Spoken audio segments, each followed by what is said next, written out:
matters. But honesty at your level, when you have just entered the medical college, you are young budding medicos who are going to be, कोई लोग आप में से cardiothoracic surgeons बनेंगे, कोई neuro surgeons बनेंगे, कोई आप CHC पे सर्व करेंगे, ENT सर्जन्स बनेंगे. बहुत सारा आपको अभी सफ़र तय करना है. ऑनेस्टी इस लेवल पे जब आप फर्स्ट MBBS में जस्ट आपने कदम रखा है, what do you mean by honesty? Yes, you are just fresh from school. वहाँ पे आपको एक मॉरल साइंस ऑनेस्टी शायद कोई सब्जेक्ट अभी भी चलते हैं 12th क्लास तक नहीं? ओके, या आप सब लोग डमी स्कूल से हैं? Dummy school, okay. तो जब आप छोटे थे लाइक 6th 7th 8th और 4th 5th, मॉरल साइंस के कोई सब्जेक्ट होता था स्कूल्स में? सो what is honesty?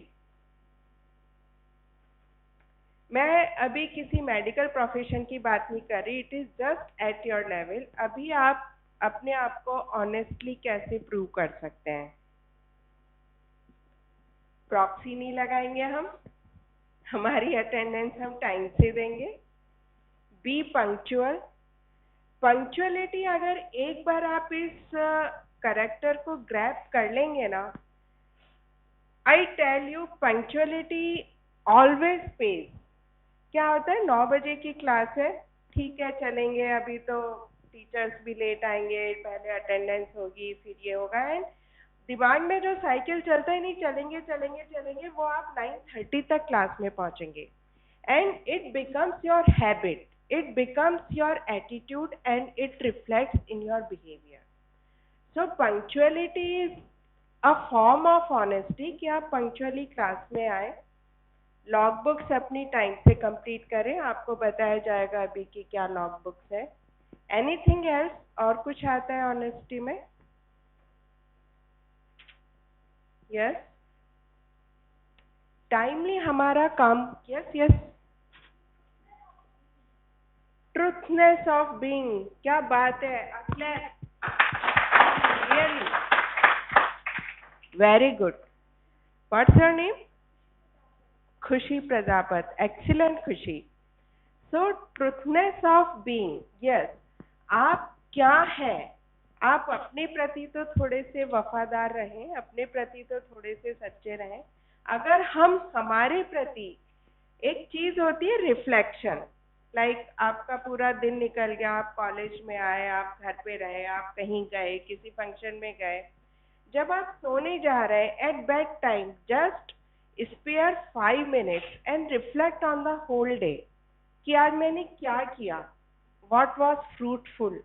What was not so fruitful? Did I utilize my time? Did something wrong today? How can I rectify that thing? Or yes, I did a good thing. It is being true to yourself. So honesty is just the integral part of medical profession, just like any other profession. Until and unless you are not honest to yourself, you can't succeed in your life. Success is a relative term. Success कुछ लोगों के लिए होता है name and fame, कुछ लोगों के लिए होता है मनी, कुछ लोगों के लिए होता है yes I will go abroad, I will clear USMLE. कुछ लोगों के लिए होता है कि नहीं I will serve at root level. कुछ लोगों के लिए होता है कि नहीं I will be happy, I will be contented कि whatever work I am doing, I will give my 100% to it, and whatever comes, it's my success. So success is a relative term for everyone, but until and unless you are honest, इस relative term पे भी आप successful नहीं हो पाएंगे. So be honest, be truthful to yourself. Second is altruism. Altruism, the literal meaning of this altruism is it is the need to keep happiness of other persons above your happiness. It is just the literal meaning. Altruism at your level, when you are just the medicos who are the first MBBS student, what can be the altruism? अभी आप सब लोग यहाँ पे हैं, fresh from school और dummy school और Elon और आकाश और वॉट एवर इट इज। आपके अलग अलग ग्रुप्स हैं, आपके फिर उसमें फ्रेंड्स बनेंगे। फ्रेंड्स, इट कैन बी, जो फ्रेंडशिप यहाँ पे डेवलप होगी, it will be long lasting, it will be life long. जब आप पास आउट हो जाएंगे, एमबीबीएस भी हो जाएंगे, आपने सुना होगा स्कूलों में भी होता होगा, एक बैच मीट होती है, and batch meet of medical, it is it is beyond imagination. It is up to 40 years. जब आप 40 ईयर्स हो जाएंगे, 60 ईयर्स हो जाएंगे, 70 ईयर्स हो जाएंगे, तब तक ये बैच मीट चलती है। यहाँ पर जब आपके फ्रेंड्स बनेंगे, वो लाइफ लॉन्ग फ्रेंड्स रहेंगे। So altruism with your friends, it is really a good thing. Altruism with your colleagues, your faculty, your the supporting staff who is to support you in this college, like the persons who clean your class, the persons who serve you in the cafe, persons who are looking after your well-being, the persons who are driving you to the college। काफी लोग van से भी आ रहे होंगे। हर एक के साथ जो हमारा नाता है, जो हमारा कंपेनियनशिप है, it should be genuine, it should be happy. इसमें कभी भी हमें ये नहीं देखना है कि अरे उसका तो हो जाएगा, क्या है, मैं अपना तो देख लूं पहले। Whatever you give to the world, it comes to you, it returns to you in many folds. अगर आप हैप्पीनेस देंगे, मैनी फोल्ड्स में आपको हैप्पीनेस रिटर्न होके मिलेगी। Then service.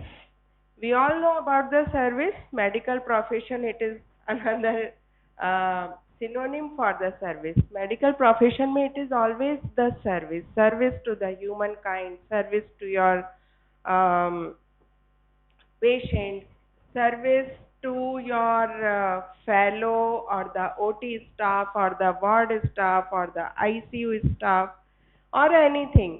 एंड सर्विस जब तक हम ऑनेस्टली नहीं करेंगे, it can't be the fortified. Commitment, communication, commitment, 100% commitment is required in anything, B it any profession. Even if you are not a professional, even then, if you are doing a business, if you are going somewhere else, जब तक आपका 100% commitment नहीं होगा, you will not be satisfied, your results will not be up to your mark। At your level, what is the commitment? अभी तो आप just पढ़ रहे हैं, आपने जस्ट अपना फर्स्ट बेबी स्टेप यहाँ पे रखा है मेडिकल प्रोफेशन में। So what can be the commitment at your level? कुछ भी बोलो। पढ़ाई करनी है? यस, वेरी गुड, पढ़ाई करनी है। और क्या करना है? Getting good grades, yes. और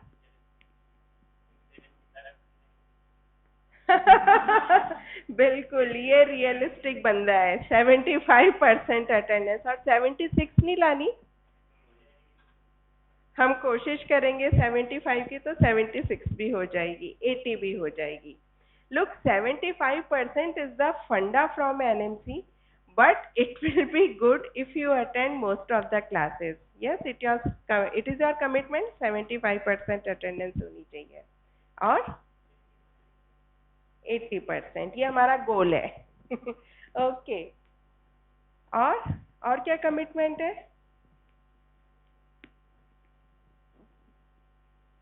आप लोग सिट डाउन बेटा। कितने लोगों की कुछ हॉबी है? अभी कोई अपनी हॉबी परस्यू करते हैं? Just raise your hand. कितने लोग अपनी इन रियल हॉबी परस्यू करते हैं? Yes, 1 2 and Sajid. Okay, 1 by 1 आपने रेज किया था hand. Okay, so what is your hobby? Basketball. और कौन है?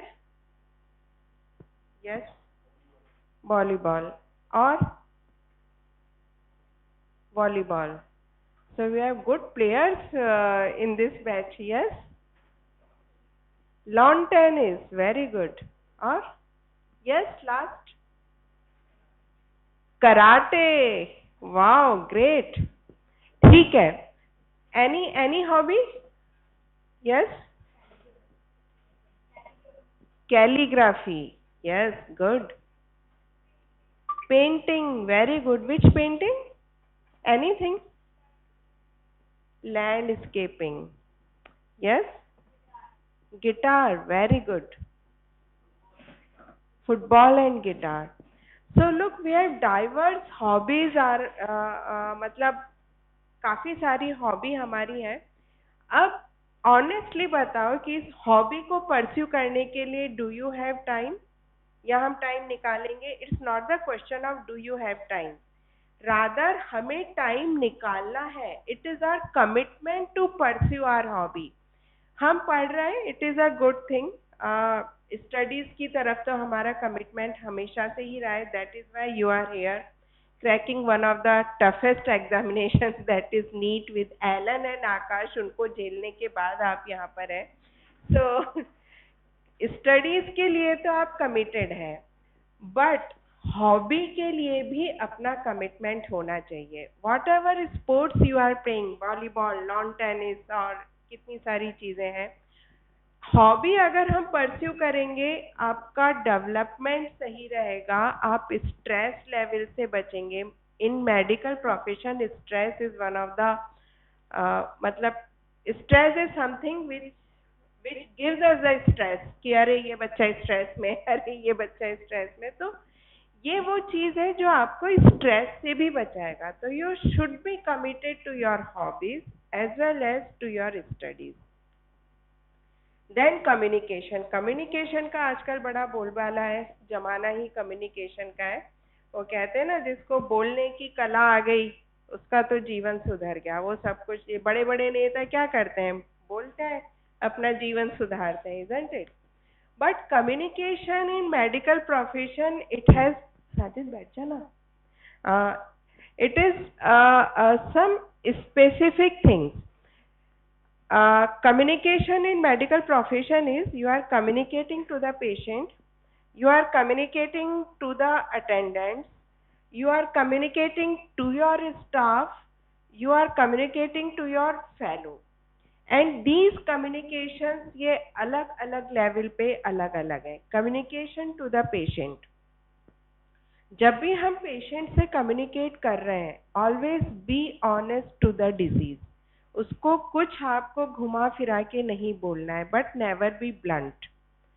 अगर किसी को कार्सिनोमा, मैलिग्नेंसी, कैंसर किसी को डायग्नोस हुआ है, तो इट इज नॉट लाइक कि कैंसर है अब कुछ नहीं हो सकता।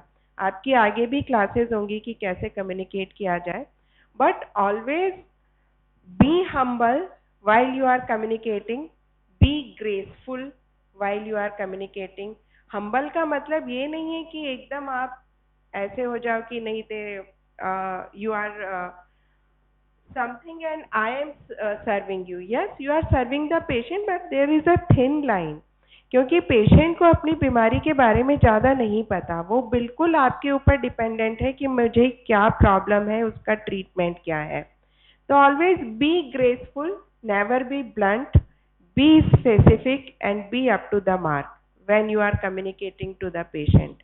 अटेंडेंट से जब आप कम्युनिकेट कर रहे हैं, जब आप सेकंड थर्ड MBBS में आएंगे आपको पता लगेगा there are a number of factors.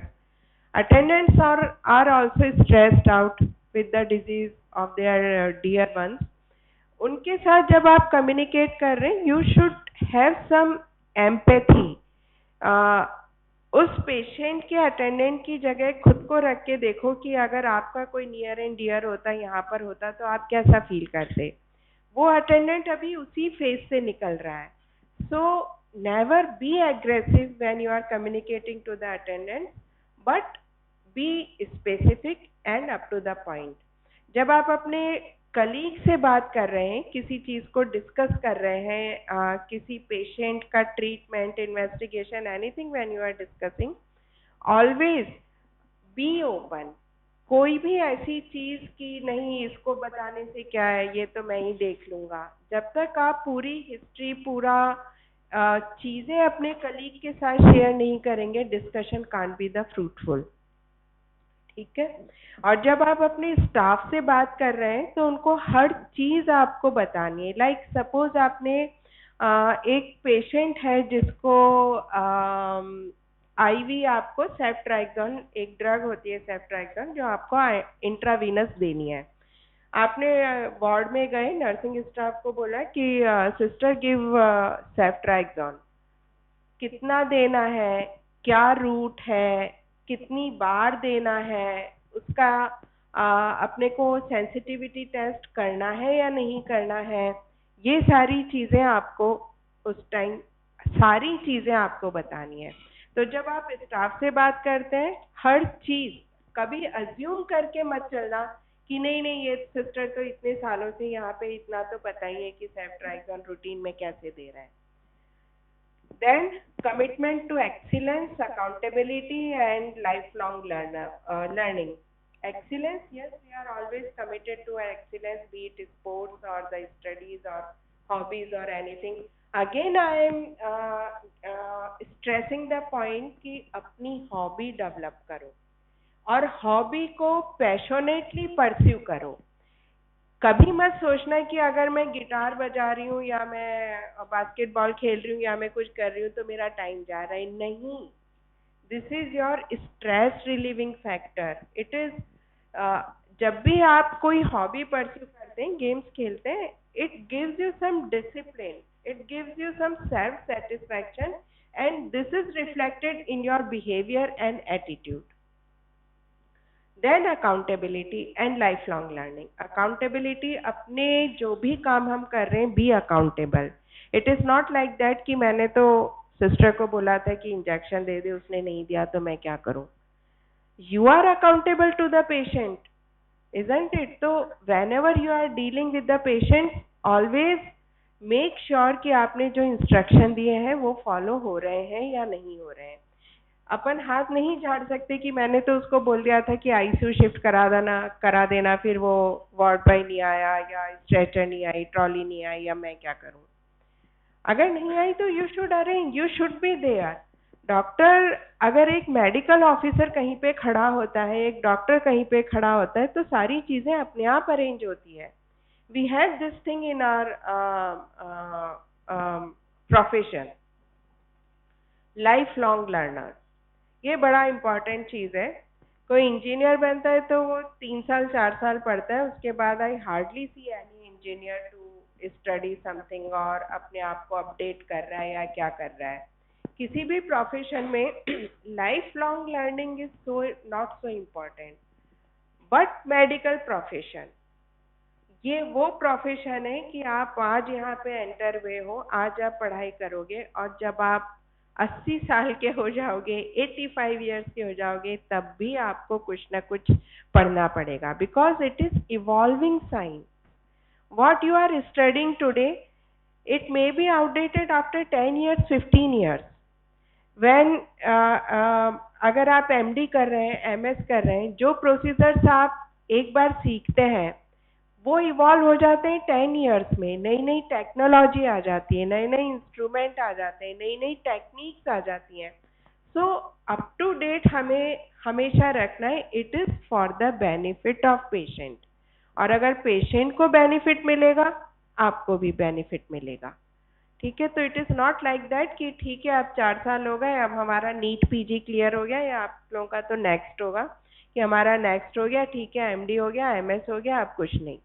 It is once a medical student, he is always the student.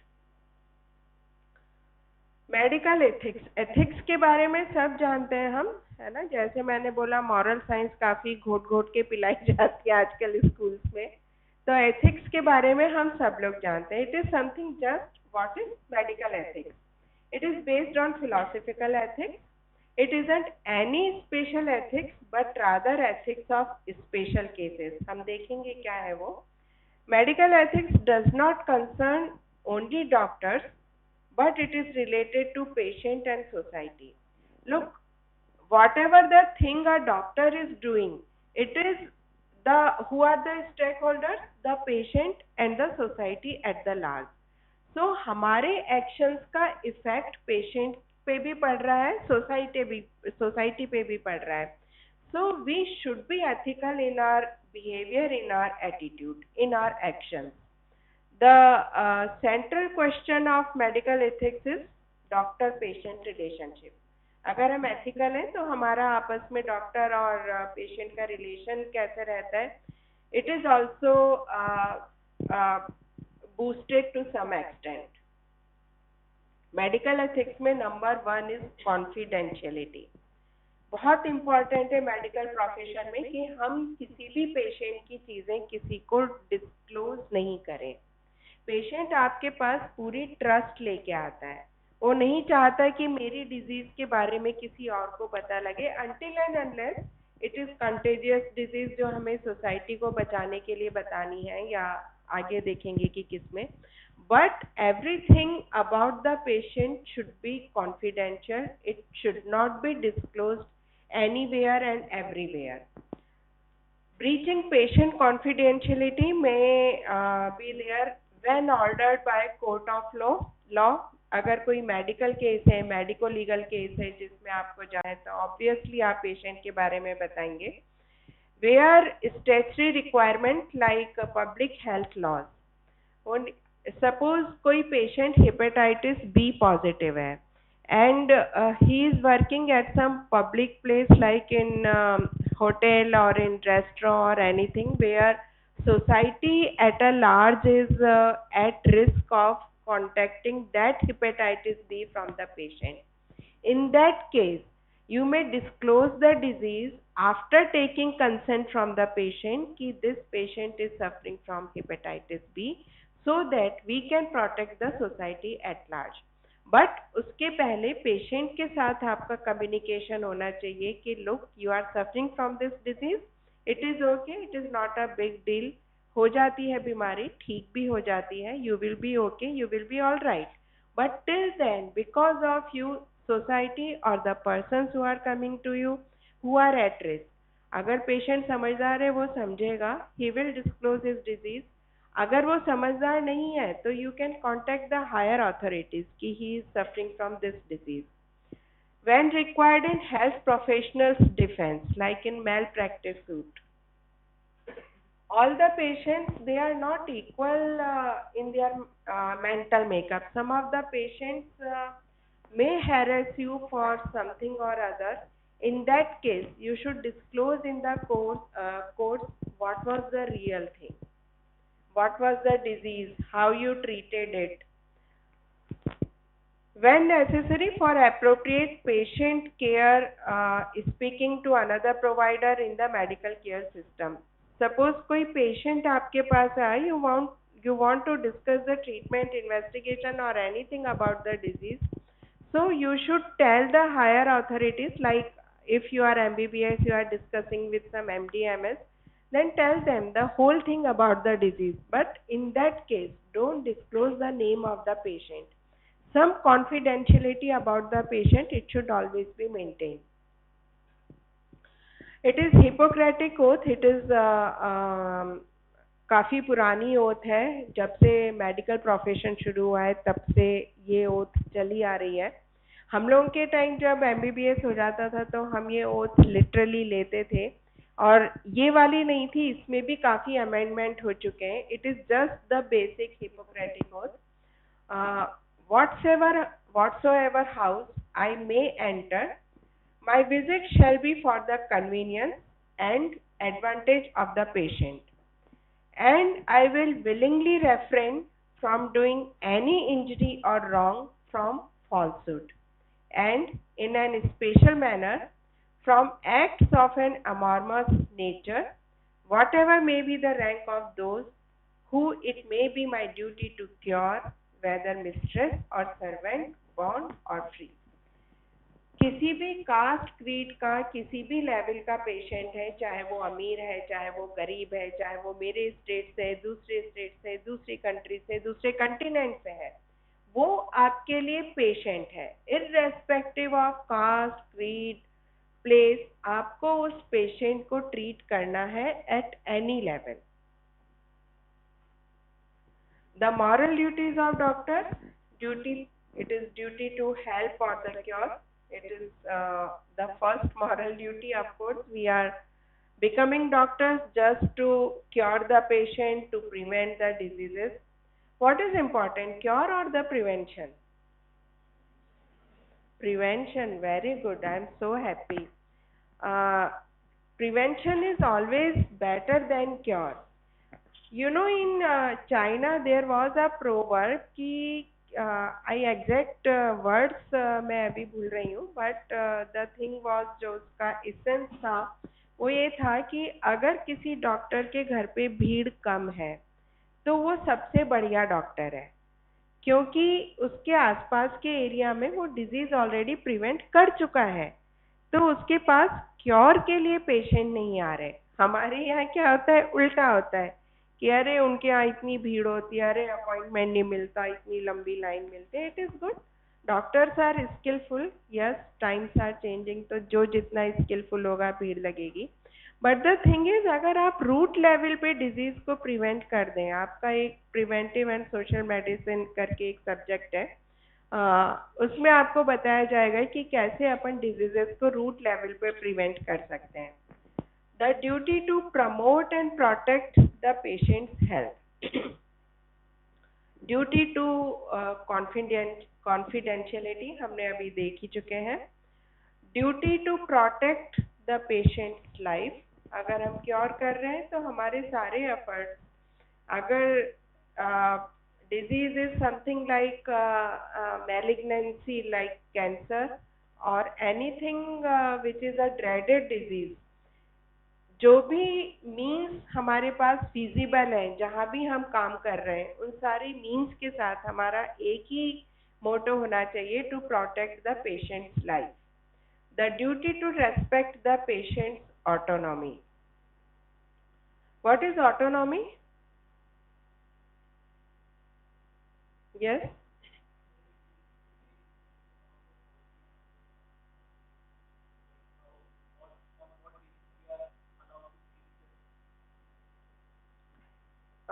yes, very good, excellent. It is like giving the patient some room to decide what he really wants. Like if you are working at PSC और CHC level, no, सबके सब हम corporate hospital में या teaching hospital में नहीं जा सकते, सब लोग के प्राइवेट नर्सिंग होम नहीं हो सकते, कुछ लोग गवर्नमेंट जॉब में भी जाएंगे। अगर आप PSC और CHC लेवल पे काम कर रहे हैं, सपोज एक पेशेंट आपके पास आता है with a thyroid nodule, okay, thyroid nodule, it requires surgery. आपने उसको ऑप्शंस दिए कि आपकी ये बीमारी है, आपको थायराइड नोड्यूल है, now you can wait for some time or you can go immediately for the surgery। मतलब आप पेशेंट को उसकी डिजीज के बारे में समझा रहे हो कि पेशेंट को कुछ नहीं पता, वो कहते हैं मेरे यहाँ गले में एक गांठ हो गई है, उसके लिए गांठ बहुत बड़ी चीज होती है, क्योंकि जैसे ही पेशेंट को लगता है गांठ है, पहला थॉट उसके दिमाग में आता है कि मुझे कैंसर हो गया है। ठीक है, आप उसे काउंसिल करेंगे, उसके बाद आप उसे ऑप्शंस देंगे कि आप वेट कर सकते हो, आप इमीडिएटली सर्जरी के लिए जा सकते हो, अगर सर्जरी के लिए जाना है तो आपके पास ये ऑप्शंस हैं, ये हॉस्पिटल है, ये गवर्नमेंट हॉस्पिटल है, ये प्राइवेट हॉस्पिटल है। So you are letting the patient to decide for himself, at the same time you are helping him. आप उसे ये भी बताते हो, उसका इकोनॉमी देख के, उसकी फाइनेंशियल कंडीशन देख के, कि कहाँ पे सही रहेगा, कहाँ पे आप करवाना चाहते हैं। Then duty to protect privacy and duty to respect the patient's dignity। जब आप वार्ड में जाएंगे, पेशेंट को एग्जामिन करेंगे, लाइक आप पेशेंट का एब्डोमेन एग्जामिन कर रहे हैं, anything what ever, chest examine कर रहे हैं, तो always maintain a sort of dignity that patient is also a human being.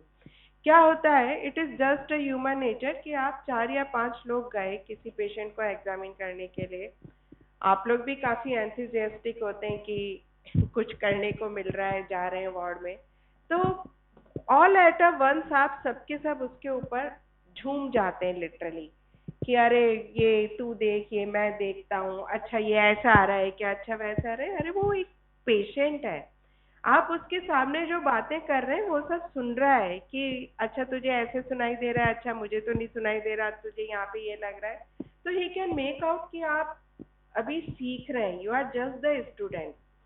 मेरे ऊपर आके अगर कोई स्टूडेंट मुझे एग्जामिन करेगा, मैं उसे करने दूंगी? Never, never in my life. तो एक पेशेंट आपको कैसे एग्जामिन करने दे सकेगा? So always maintain some dignity between yourself and between patient and yourself. आप उसको थोड़ा सा प्राइवेसी दो, कर्टेन लगाओ, उससे थोड़ा सा बातचीत करो, बाबा कैसे हैं, सब ठीक है ना, then examine one by one, and whatever you are discussing, तुझे ऐसे नहीं सुनाई दिया, मुझे तो मरमर सुनाई दे गई, अच्छा मैं दोबारा देखता हूँ क्या है मरमर, ये सारे डिस्कशंस पेशेंट के सामने नहीं होने हैं। ये सारे डिस्कशंस आपके, जब आप पेशेंट के सामने से हट जाएंगे, आपके आपस में ये डिस्कशंस होने हैं। Okay, so always maintain the privacy and dignity of the patient. Then whenever we talk about the duty, we always talk about the rights. So what are the moral rights of the patient? Number one, right to high quality medical service. Whenever it is feasible, high quality, it is there is some dilemma कि PHC level पे high quality क्या है, CHC level पे क्या है, corporate hospital में क्या है, टीचिंग हॉस्पिटल में क्या है, टर्शरी केयर में क्या है, सब जगह level of quality is different. But अगर पीएचसी पे भी कोई पेशेंट आता है, सपोज एक इंजरी लेके पेशेंट आता है, तो ये नहीं कि उसको सिर्फ आपने स्प्रिट से क्लीन किया एंड उसको भेज दिया, you just explore the wound, ये ज़्यादा डीप है, does this wound require any sutures, do the proper dressing, clean it with betadine thoroughly, ask the patient to come for the dressing after 3 days 2 days। मतलब जिस भी level पे आप हैं, उस लेवल पे जिस भी क्वालिटी की सर्विसेज अवेलेबल है, वो at the highest level patient को अवेलेबल होनी चाहिए। राइट टू ऑटोनॉमस चॉइस हम डिस्कस कर ही चुके हैं। पेशेंट को आप ऑप्शंस देंगे कि वो कहाँ कहाँ जा सकता है, हेल्प करेंगे कि वो क्या क्या कर सकता है, and it is the patient की हु डिसाइड्स कि उसे क्या करना है। Right to decide, right to be informed, everything should be inform to the patient. Like आप किसी कोई सर्जरी आप कर रहे हैं, तो ऑलवेज टेल इन कि इसके ये कॉम्प्लिकेशंस हो सकते हैं, इतने इतने चांस हो सकते हैं, बट होते नहीं है, but yes it is written in the book, so it might be कि you may get some type of this complication. अगर आपकी हायर सर्जरी है, कैंसर की सर्जरी है, आईसीयू में रहना पड़ सकता है, 2 दिन वेंटिलेटर पे रहना पड़ सकता है, आपका कॉस्ट ऑफ ट्रीटमेंट कितना पड़ जाएगा, everything should be told to the patient। Then right to privacy, right to health education, whatever we are telling the patient, it is the health education। Suppose a patient is suffering from chronic tonsillitis, that patient is the regular patient for you, आपके पास third fourth time आ रहा है, always you are prescribing some antibiotics, analgesics, some gargles, it is not serving anything to the patient। अगर आपको पता है इसको chronic tonsillitis है, उसको क्या क्या प्रिकॉशंस रखनी चाहिए खाने पीने में, उसका लाइफ स्टाइल कैसा होना चाहिए, अगर उसको क्रॉनिक टॉन्सिलाइटिस है, अगर उसका गला बार बार खराब होता है, उसको किन चीज़ों से बचना चाहिए, अगर आप इन सारी चीज़ों के बारे में पेशेंट को बताएंगे, तभी आप holistically means as a whole patient को आप ट्रीट कर पाएंगे. It is just not writing a prescription कि take these medicine and go to home. Educate him about his disease, how he can overcome this disease after a while. Then right to dignity. Every patient has a right to dignity in whatever procedure you are doing. If you are doing lumbar puncture, then again in dignified way आप curtain लगाएंगे, जो part आपको expose करना है वो ही expose करेंगे. ये सारी चीजें आप धीरे धीरे सीखेंगे कि कैसे करना है. अगर आप ड्रेसिंग कर रहे हैं, किसी वल्नरेबल पार्ट की ड्रेसिंग कर रहे हैं, again do it in dignified way. Then there are some ethical scenario. It is just brainstorming for you students. Is it ethically permissible to accept gifts from pharmaceutical representatives? कितने लोगों के parents doctors हैं? Very good. So a number of students have medico parents. तो आपको पता ही होगा और बाकी लोगों को भी पता होगा कि फार्मास्यूटिकल कंपनीज होती है. Pharmaceutical companies are who are providing drugs, who are providing medicine, और इनके रिप्रेजेंटेटिव्स आते हैं जस्ट टू प्रमोट कि ये हमारा ब्रांड है, इसकी ये खूबियां हैं और यू शुड प्रेस्क्राइब दिस है, और ये हमारा उससे कम है, ये उससे कम है. Sometimes these pharmaceutical representatives, they give some gifts to the doctor also. Is it permissible? जब आप MBBS हो जाएंगे, जब आप प्रैक्टिस कर रहे होंगे, वार्ड में होंगे, will you accept the gifts? Yes? No? Why not? We are doing our job, we are writing the prescription, we are not doing anything illegal. The person who is giving us the gift, it is his perception कि वो हमें gift दे रहा है, हमने तो नहीं मांगा उससे. So why not accept the gift? जो नहीं बोल रहे थे बोलो, why not? और अगर करेंगे एक्सेप्ट तो गिव मी सम रीजंस जो मैंने बोला उसकी बजाय. हाँ, why not? We will accept, we may accept the gift. Yes?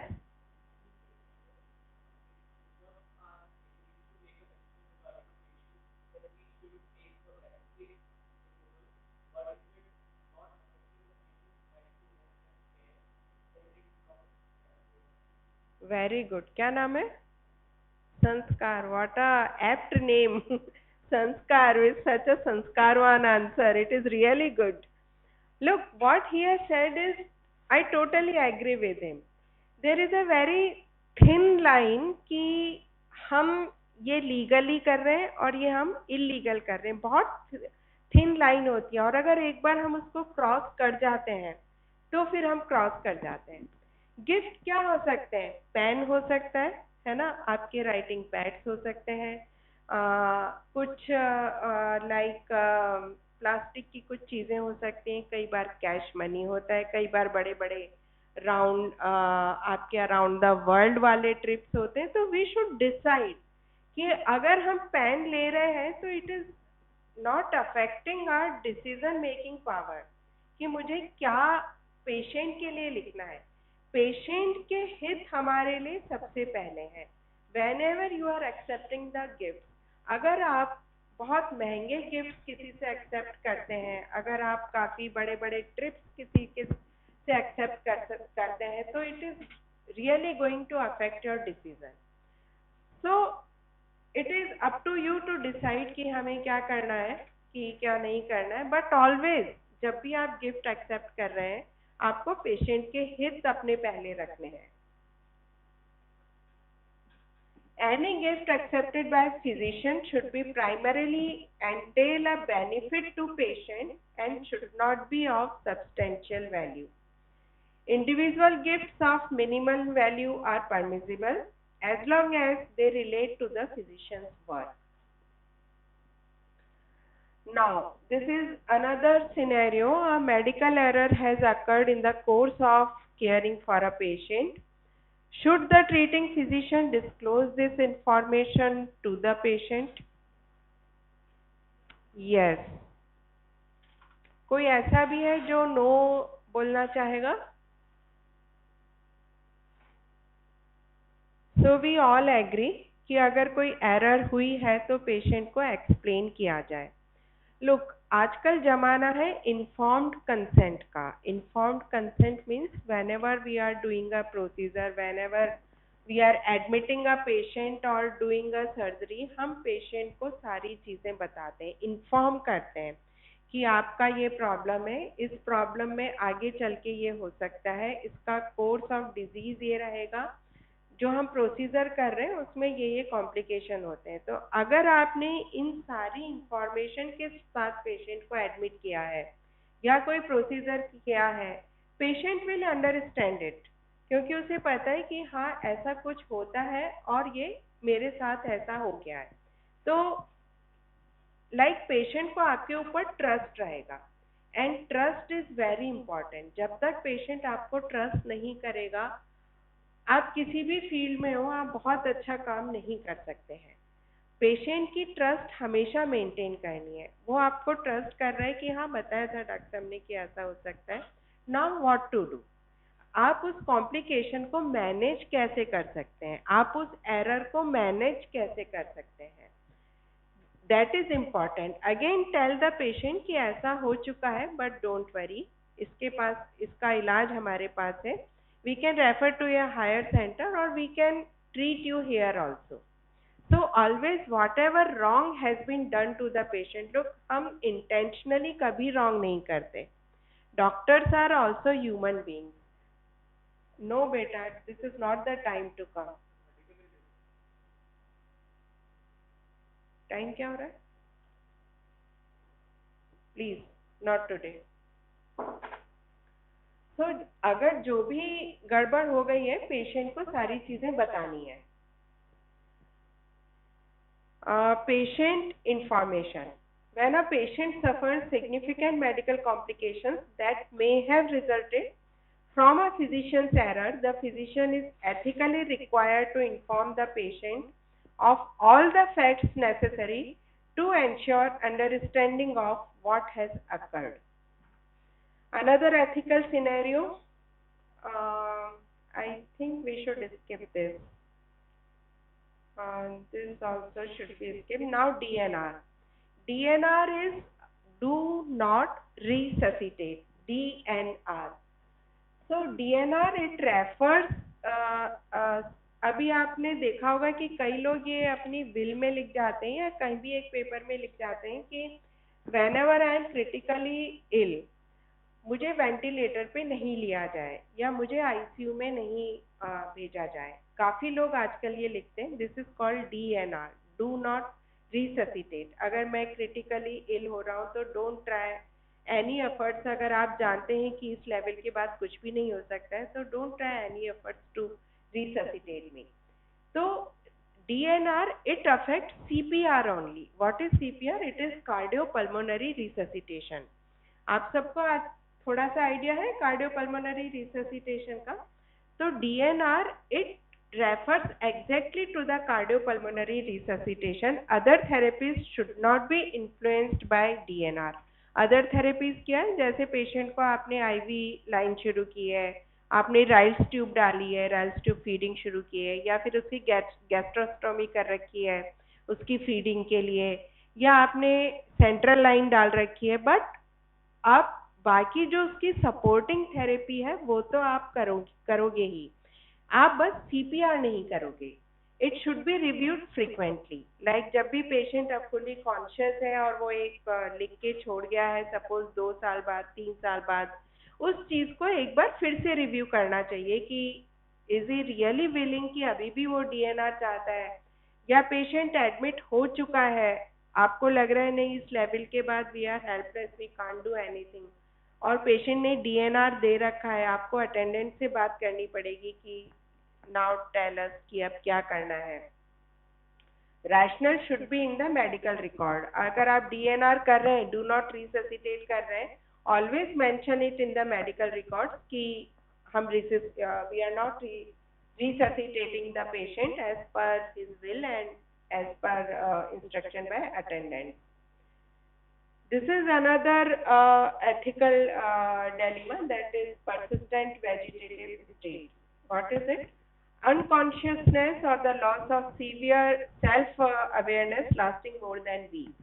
आप सबने सुना होगा कि वो तो वेजिटेटिव स्टेट में पड़ा है, कुछ भी नहीं है, बट वेजिटेटिव स्टेट मीन्स उसका ब्रेन फंक्शन कर रहा है, बट जो होल बॉडी है वो फंक्शन नहीं कर रही है. He can't speak, he can't take feed on his own, he can't pass, he's passing the motion, he's passing the urine, catheterized किया हुआ है उसको, but he's alive, but he can't walk, he can't talk, he can't stand up, he can't sit up. This is called the vegetative state. Supreme Court draws no distinction between artificial feeding, hydration versus mechanical ventilation. ये एक अलग dilemma है, इसके बारे में अपन ज़्यादा अभी नहीं पढ़ेंगे.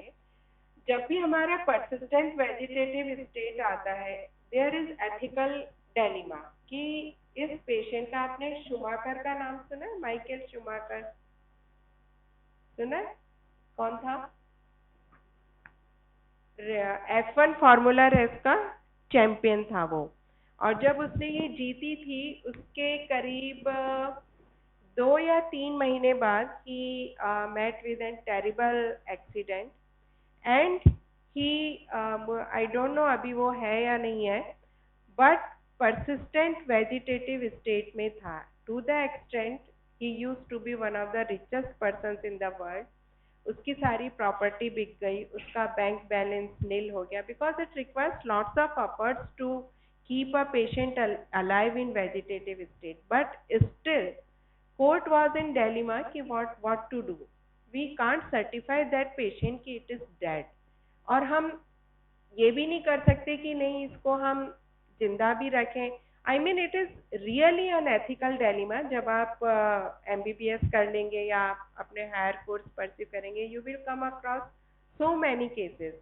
At that time आपके जो डिसीजंस होते हैं वो उस प्लेस, उस टाइम के अकॉर्डिंग चेंज होते हैं कि पेशेंट का अपने को क्या करना है. Death, it is irreversible cessation of circulatory and respiratory function, irreversible cessation of all brain functions. अगर कोई persistent vegetative state में है तो हम उसे dead कब डिक्लेयर करेंगे? जब हमारा circulatory and respiratory function totally stop हो जाएगा. Euthanasia, it is again ethical dilemma. What is euthanasia? Yes, what is euthanasia? It is, yes, medically assisted suicide. Yes, good. It is, sit down. Yes, it is, I don't think it is suicide. It is not the real term suicide. But if a patient is in such a state that he knows I can't survive and जो कुछ भी मेरे साथ हो रहा है, it is very torturous, it is painful to me, he asked the permission from the court कि let me die, and then court permits कि yes, you can help in the death. It is a big ethical issue. हमारी country में ये valid नहीं है, पर Europe में there are 2 or 3 countries where this euthanasia is valid. Then destroying frozen embryos. You know, जब भी IVF होता है, in vitro fertilization होता है, तो there are 5 or 6 embryos which are made with the in vitro fertilization. कई बार क्या होता है कि जो पेरेंट्स होते हैं वो कहते हैं नहीं, अभी हम we will take only 1 embryo and you freeze these embryos for future. 5 साल हो गए, 10 साल हो गए, आप कब तक एम्ब्रियोज को फ्रीज करके रखेंगे? So should we destroy the embryos? It is a big ethical issue and there is a high debate on this issue कि हमें क्या करना है, but it is yes ethical dilemma. अगर parents बोलते हैं कि you should destroy, then again the question arises कि that embryo is the living thing. It is only the frozen. So is it really worth to destroy the embryo? I mean, there are so many issues in this to destroy the frozen animal. You will learn later on. So that is all for the professionalism and ethics. I think I am able to some extent to convey the message कि professionalism क्या होती है, ethics क्या होता है. Professionalism एक चीज़ और मैं यहाँ पॉइंट आउट करना चाहूँगी आपके लेवल पे. जब भी हम किसी प्रोफेशन में जाते हैं we should look decent, isn't it, कि अपन ठीक ठाक से ड्रेस्ड अप हो. ये नहीं कि हम उठ के चले आ रहे हैं, हमारे बाल बिखरे हुए हैं, हम स्लीपर्स में आ रहे हैं, या हमारे शैबिली ड्रेस्ड हैं, हमारी शर्ट कहीं निकली हुई है, जीन्स हमारी कैसी है. इट इज़ द जो फर्स्ट इम्प्रेशन पड़ता है वो आपके लुक से पड़ता है किसी भी पेशेंट पे. तो make it a habit right from today to dress up decently. Okay, so this is all for professionalism and ethics. Any question you want to ask?